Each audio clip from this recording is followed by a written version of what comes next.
Kata beliau, ada kalanya seorang pemuda terjerumus dalam salah satu kemaksiatan. Saya kira terjerumus dalam kemaksiatan. Lalu dia berusaha sekuat tenaga untuk membebaskan diri darinya dan mencari faktor penyebabnya. Setelah mencoba, dia merasa bahwa itu tidak dapat dielakkan dan bahwa dirinya terjerambak dalam satu problem yang membutuhkan sebuah solusi. Ya. Lalu dia bertanya dan mengadu kepada orang yang dia temui untuk bertanya kepadanya tentang solusi dari problem tersebut dan obat bagi penyakit tersebut. Nah, jadi ada kadang-kadang orang terlibat dalam dosa. Dia mau berhenti merokok, tapi dia masih merokok juga. Gimana caranya dia mau keluar? Maka umumnya orang akhirnya bertanya pada orang lain, kira-kira seperti apa? Mungkin orang yang berpengalaman, atau mungkin seorang ustadz, dia tanya, kira-kira seperti apa nih? Saya bisa keluar dari kemaksiatan saya ini. Membawa sebuah surat dari seorang pemuda yang mengadu karena dia terjerumus dalam suatu kemaksiatan. Maksudnya, tukang pos membawa sebuah surat yang dia berikan kepada si penulis ini ya. Syekh Abdullah Ad-Duwaish ini ya.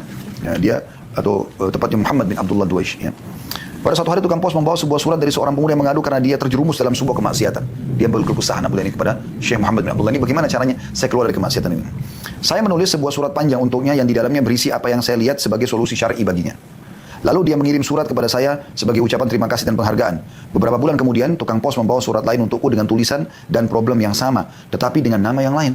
Nah, akhirnya saya tahu bahwasanya dia orang yang sama.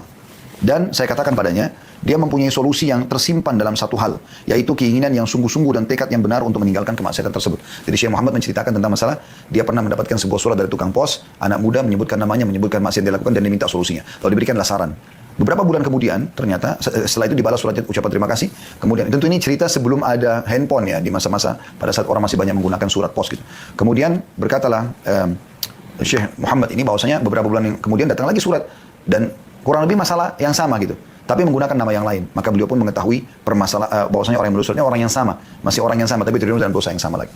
Maka beliau pun hanya memberikan gambaran bahwasanya sesungguhnya solusi yang terbaik dalam meninggalkan dosa yang sedang Anda lakukan adalah tekad dan kesabaran. Itu yang dibutuhkan sehingga Anda bisa meninggalkan dosa yang sedang Anda lakukan itu.